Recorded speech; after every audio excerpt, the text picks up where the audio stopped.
So these are the 5 potential shoes I might wear for the marathon. Help me decide which of these shoes I'm going to wear at the Yorkshire Marathon.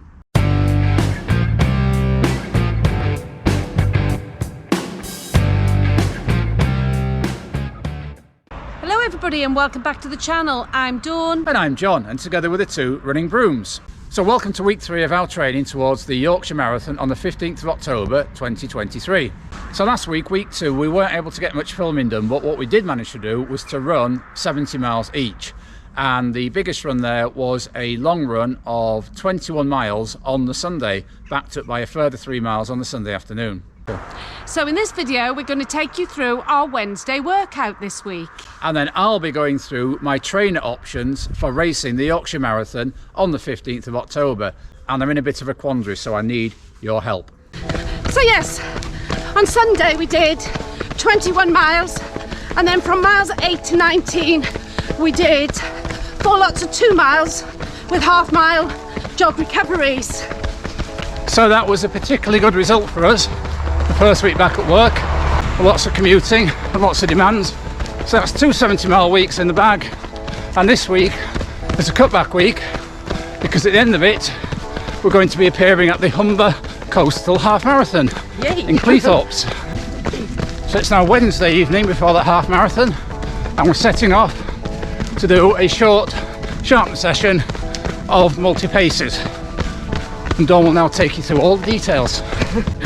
So we're going to do a 2-mile warm-up, which we're on now, and then when we get to the bottom we'll do some drills and strides, and then the session involves 1 times 8 minutes at half marathon effort. Then we'll have 2 minutes recovery before we do 4 times 2 minutes of 1 minute recovery, and the final bit of the session is, John, 6 times 30 seconds, as fast as you can, probably about 1 mile, 2-3k pace. There's 2-minute bits in the middle, probably done around 5k to 10k effort. So not a great deal of volume, but Dawn is racing at the weekend. So in a minute we're going to roll into that session, but after that we're going to go through the biggest dilemma I have in this marathon block, and that's deciding what shoes I'm going to wear on the big day.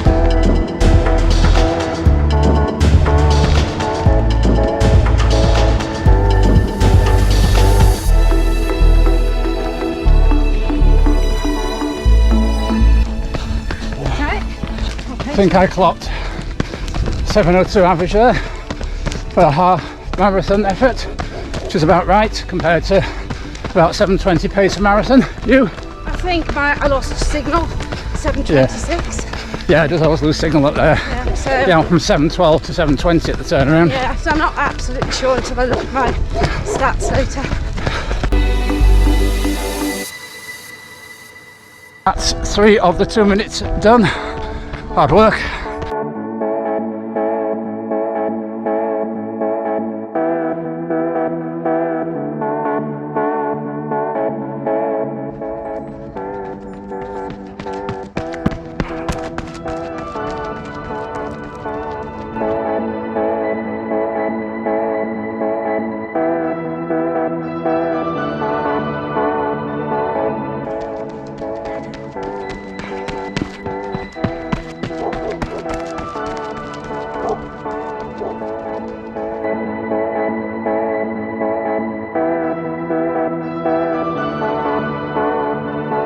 So session done pleasing that, because after the warm-up I could quite easily have sacked that, just Wednesday night tiredness, work tiredness. So really pleased I decided to get the first bit done, the 8 minutes, and then it was just a case of ticking off the 2 minutes and the 30 seconds. Yourself? I quite enjoyed it, in all honesty. Legs felt quite fresh. Maybe it's because I've had 2 easier days post the Sunday 24 miles. Oh yes, we forgot to mention last Sunday as well as a 21 miler, which for me turned out at 21.8. To stop the watch and kept doubling back for Dawn. We also did 3 miles in the afternoon, so for me 24.8 miles that day. Yay. And I knew about it. Remember, I like my Sunday doubles. And I did that run in a brand new pair of shoes straight out of the box, the Adidas Adizero Pro 2s, Yeah. and that moves me nicely into talking about my marathon dilemma.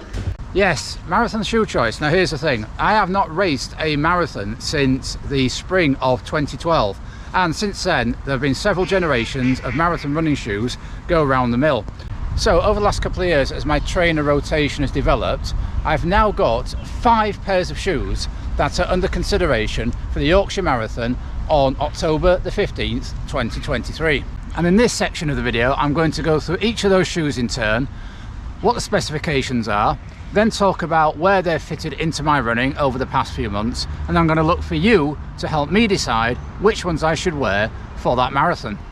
So I'd be really keen to know if any of you have worn any of these shoes for racing a marathon and what your thoughts are, the pros and cons. So the first contender for my marathon shoe is the Puma DV8 Nitro Elite. That's not the 2s, but that's the first version that came out in 2022. So according to Puma, these shoes have a stack height of 36mm, an 8mm heel to toe drop. They have a carbon infused plate and nitro foam. And in my size 10s, the Puma DV8 Nitro Elite weigh in at 223 grams. So contenders 2 and 3 for my marathon shoe both come from Adidas, and they are the Adidas Adizero Adios Pro 2s and their successor, the Pro 3s. So both trainers have the Light Strike Pro midsole. They both have a very lightweight mesh upper, and the Pro 2s are claimed to have a slightly bigger heel to toe drop. On one website I looked to 10mm. I'm not sure if that's true. Let me know if you have any better information. We also have a stack height of 39.5mm, so just inside that legal limit. But one major difference I found in the specification between those two shoes is the Pro 2 weighs in at 269 grams in my size, whereas the Pro 3s is a lot less at 243 grams. So the fourth potential shoe choice are my Nike Vaporfly Blue Ribbon Edition. So these weigh in for me at 234 grams. They have the Nike Zoom X foam and again a lightweight mesh upper. There's quite a big heel to toe drop, around 8mm I think, from 39 down to about 31. And they of course have a carbon plate running all the way through. And then my fifth and final potential marathon shoe for Yorkshire are the Nike Next Percent Alpha Flies. Now they weigh in at 254 grams in my size 10. They too have the mesh upper, the Zoom X foam and a carbon plate all the way through. They also have those special AirPods at the front of each shoe. And the drop on those is only 4mm, so less than half of that on the Vaporflies. Really? Yes, really. So before we go into these choice of marathon shoes, I just wanted to highlight this. This is the New Balance RC 150. Now believe it or not, if you look at the stack height on that, hardly anything. This was the shoe I ran my half marathon PB in. Well, half the shoes I ran my half marathon PB in back in about 2004, 73.40. I don't think we get away with running a marathon in those these days. Anyway, that gives you an idea. I did used to like very minimalist shoes. So that informs this choice. So first up we have the Puma DV8 Nitro Elite. Now I have 2 pairs of these in my rotation, and I've got about 500 miles out of them between the 2 pairs of shoes. I've actually got another 3 pairs unused, so I bought 5 pairs of these, bargain at £85 each plus a club discount. If I had to choose one pair of shoes to take with me on holiday, where you're only allowed to take 1 pair of shoes, it would be these. So versatile, you can use them for general runs, speed work, long runs. I've been up to 16 miles in these.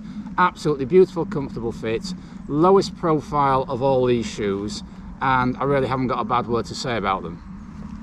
So the advantage of these is the very comfortable fit. The disadvantage is I've not been over 16 miles in them yet. We'll now move on to the Adidas Adizero Adios Pro 2. Got these out the box last weekend, ran 22 miles in them. Absolutely comfortable feel, nice soft upper. They are the heaviest of all these shoes. if I had to choose one shoe to go for a marathon training run in, or a marathon I wasn't chasing a time, it will probably be these at the minute, but I'm not sure about using them for the Yorkshire Marathon. The Adios Pro 3s, which you can see have been well used, had plenty of wear out of these. I've done all my long run workouts in these, so paradoxically these were the ones I should be gravitating towards for the marathon. But there's just something particularly about this upper. It's quite scratchy. I've had pressure on my toes from where these eyelets dig into them, and I wouldn't trust them over the course of a marathon not to give me foot problems. So in conclusion, the Pro 3s are well tried, but not 100% totally trusted. Next, we move on to the Vaporflies. I've only ever used these for racing 5k, so the longest I've been in them is like a 1 mile warm up in a 5k race. If I am going to think about these for the marathon, I need to do a longer run in them. We've got a half marathon coming up this weekend, which I'm running with Dawn, hopefully around marathon effort. So I think I'm going to have to try these to see whether they will work for me over a longer distance. One thing I do love about these, I bought them off eBay for about, no, I bought them off Vinted, didn't I? About £100. These lock laces, remember lock laces coming about 20 years ago? I loved them then, just stopped using them for some reason, but there's a really snug lockdown on these. You put these in, your feet immediately feel comfortable, unlike these where I'm having to mess around for ages just to get the lockdown exactly right. Okay, and then finally we come to these beasts, bought off eBay for £100 with about 20 miles in them, so quite a bargain I think. The Alpha Flies. Now if we compare this to this, chalk and cheese, opposite ends of the spectrum. I've worn these a couple of times, once during a recent long run workout up and down this trail here, and I'm not really sure that they are for me over a marathon at this point. I think they take quite a lot of getting used to. I think you need very strong legs, very strong glutes to deal with all the rocking you're going to get off them, all the stability issues you're going to have off them. I just wouldn't trust me and these to make a happy marriage over 26.2 miles. That's not to say they wouldn't in the future. I've got friends who rave about them, but I think I'm going to have to think carefully how to get best value out of these, whether I might use them over a 5k or 10k race first. So there we go folks, that is the choice. It's one of those old fairground things, isn't it? Guess where the shoe is, guess where the pea is. Right, that is my potential choice, not that one.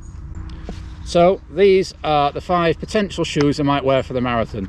Probably not that one, although this is the most tried out. So I'm going to try this at a half marathon. I think I'm going to have to try this on my last 20 mile run to see if I can get over 16 miles in it and how it feels an impact on the legs being the lowest stack heights.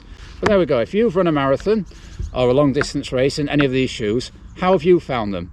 Have there been any wrinkles that you wish weren't there, or have you found them to be absolutely spot on and perfect for you?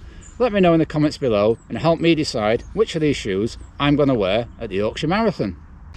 So my choice of marathon shoe is between the Alpha Fly and the Vaporfly.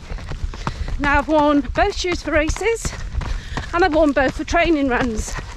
So really there's not much, in my opinion, between the two, and it will come down to preference on the day. So I'll be happy with choosing either. So at this moment in time I'm not 100% sure which ones, but it will definitely be one of those two. So of course if I do struggle to choose between 2 pairs, we always have this option, don't we? Or I just put the wrong pair of shoes on after filming there. So we hope you've enjoyed this week's video as we progress towards the Yorkshire Marathon on the 15th of October. If you have, please give this video a like. If you're new to this channel and want to see our further training weeks and how we execute that marathon, please consider subscribing. We bring regular training, racing, parkrun and other updates. So until next time, keep on keeping on. Keep on keeping on.